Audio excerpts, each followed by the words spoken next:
The space between Wall Street, Silicon Valley, and Washington has been paved over by a digital user agreement. This shift turns personal autonomy into a securitized asset.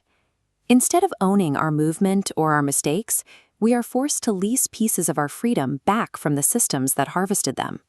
For decades, the internal combustion engine served as a primary symbol of personal autonomy. This technology was liberating because it was tangible.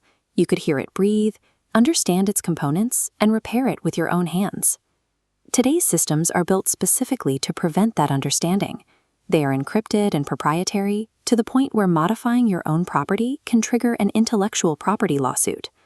This complexity leaves individuals as tenants within a corporate infrastructure that is too exhausting to escape and intentionally designed to be beyond question.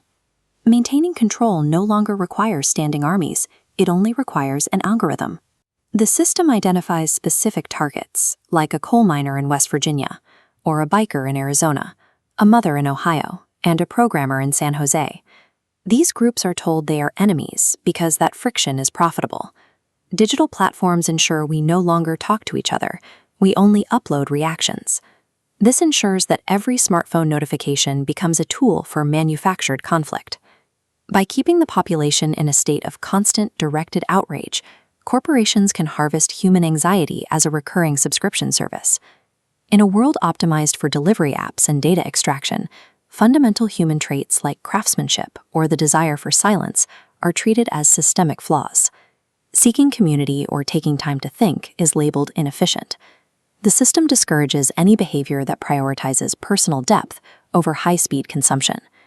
When people are too exhausted to fix their own tools or talk to their neighbors, they delegate their agency to others. This exhaustion has stripped democracy of its requirement for active citizenry, reducing the entire process to a number and a button.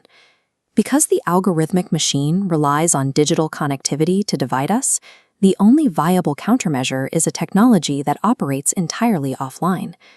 Genuine storytelling forces a person to slow down and inhabit another's thoughts for 20 pages.